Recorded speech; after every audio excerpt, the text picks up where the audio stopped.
aperta-se o cerco judicial contra Jair Bolsonaro. Sob investigação por seu envolvimento na intentona do dia 8 de janeiro e com o risco de se tornar inelegível por delitos cometidos durante a campanha, ele ainda se encontra nos Estados Unidos. Em recente vídeo, alguns dos seus seguidores disseram que ele voltaria em março. De toda maneira, como vocês avaliam que será o comportamento de Bolsonaro? Ele tentará se manter no exterior para fugir da justiça, ou sua opção poderia ser por um retorno hipoteticamente triunfal que mobilize sua base social e tente restaurar sua imagem como líder da oposição de direita? Com a palavra, Iole.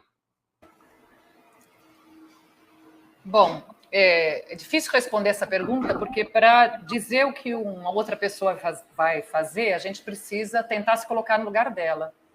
E vamos combinar que é insalubre tentar se colocar no lugar de uma figura tão abjeta quanto o ex-presidente.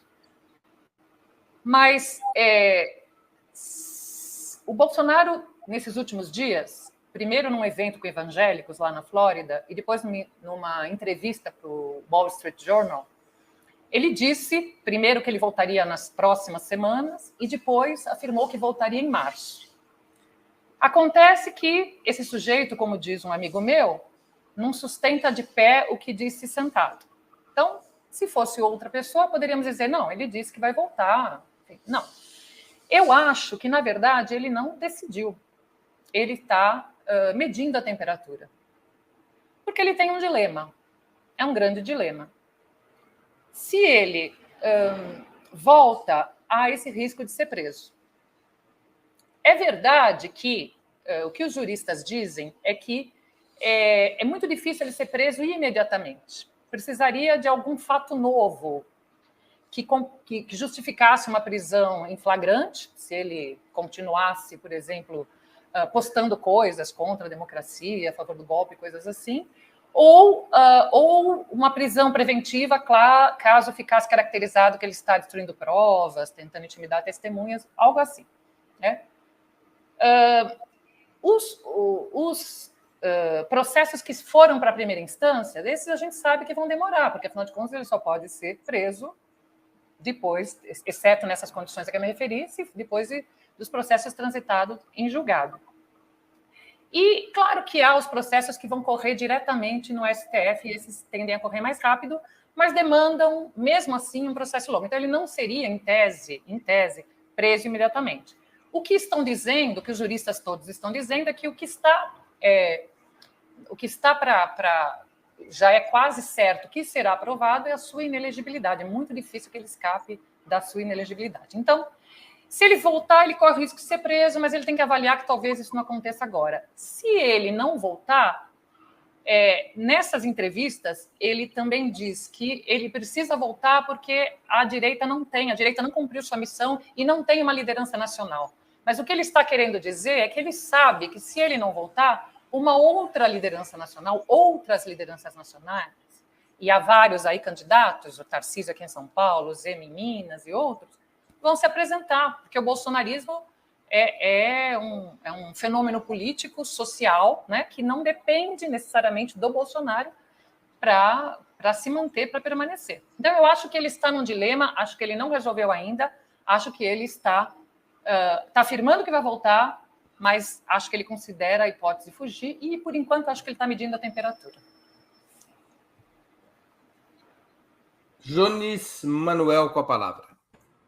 Veja, se eu fosse Bolsonaro, eu não voltava mais. E é isso por alguns motivos. Veja, desde da eleição de Bolsonaro, que eu venho debatendo um negócio que poderia parecer muito absurdo, né, durante o governo dele, que Bolsonaro não é protagonista da ascensão da extrema-direita no Brasil, né? Acho que aí ele coloca uma coisa muito importante, né, que você tem várias expressões disputando, só que vamos lembrar que o Bolsonaro não começou essa ascensão da extrema-direita. Isso foi obra e graça do PSDB e da mídia burguesa e das velhas elites políticas. No meio do processo, o Bolsonaro assumiu a liderança. E assumiu a liderança com as bênçãos do Partido Fardado. Eu lembro de um episódio que para mim é muito marcante, estava na Avenida Paulista, aí estavam os líderes do PSDB, o renegado comunista Roberto Freire e Companhia Limitada. E eles estavam promovendo um ato, né, de extrema-direita contra a presidente Dilma e foram vaiados no comício. E ali se percebeu que o negócio estava começando a sair do controle deles. Eles saíram de cena e assumiram um lugar, inclusive, de direita tradicional, porque perderam o bonde da história. Então, Bolsonaro é anterior à ascensão da extrema-direita, liderou esse processo, e agora, a meu ver, ele é carta fora do baralho. Eu acho, inclusive, que, considerando a história brasileira, a tendência, pelo que aconteceu nos últimos anos, é ninguém ser punido e pegasse um boi de piranha. E Bolsonaro é o boi de piranha ideal. Porque, na prática, Bolsonaro não comanda uma máquina partidária poderosa, Bolsonaro não é orgânico às classes dominantes, Bolsonaro não comanda largos setores das Forças Armadas, ao contrário do que se disse, as Forças Armadas usaram muito mais Bolsonaro para seu projeto político, e Bolsonaro é descartável. Então, Bolsonaro é a figura ideal. E, citando até um nome que a Ioli também citou, o Tarcísio, por exemplo, está muito melhor posicionado para ser nova liderança da extrema-direita, porque o Tarcísio foi adotado pelo Kassab. E se tem um burguês talentoso no Brasil para organizar a disputa eleitoral, é o Kassab, né? Então, assim, tá tudo muito bem encaminhado, os próximos líderes da extrema-direita no Brasil. Então, se eu fosse Bolsonaro, eu ficava de fora do Brasil, porque a tendência é ele ser o único boi de piranha a pagar. Prova disso, inclusive, é que essa semana, né, o Quaquá, essa figura pitoresca da política brasileira, o Quaquá, por exemplo, estava se abraçando com Pazuello, né, e dizendo que era diálogo, que quem é contra se abraçar com Pazuello, que era um genocídio da pior espécie, intolerante, e por aí vai. Então já tem uma coisa meio ali delineada, várias figuras do judiciário, antes do Lula assumir, falavam em anistia para o Bolsonaro, isso circulou muito na mídia burguesa, e depois viu que não tinha mais contexto, condição. Na prática, tem uma anistia para os militares, tanto pelo que fizeram na pandemia, tanto pelo dia 8. Então, assim, tá um contexto que, fechando, como tem muita gente gritando sem anistia, sem anistia, sem anistia, é preciso sacrificar alguém para dar uma resposta para a militância. E, para mim, o Bolsonaro tem um perfil ideal para ser o sacrificado da história. Rose Martins, com a palavra. Olha, eu concordo com o Johnny. Se eu fosse o Bolsonaro, também não voltava, porque acho que a coisa está feia para ele. E concordo com a Ioli no sentido assim, acho que o Bolsonaro ele está jogando também. Acho que ele não sabe realmente o que ele vai fazer.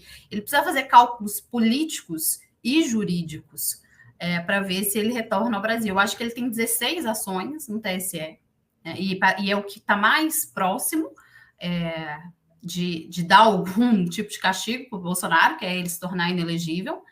E, dada a nossa burocracia jurídica, ele não seria preso de imediato. Mas a situação dele também não é tão confortável assim, porque ele já foi incluído nas investigações do 8 de janeiro, tem os processos pregressos antes dele ser presidente da República, aquela questão da apologia ao estupro, a questão das rachadinhas, e ele mesmo falou que ele acha que ele pode ser preso a qualquer momento com uma ordem de que ele está atrapalhando as investigações, algo que pode ser não tão embasado ou não tão robusto e que possam prender ele.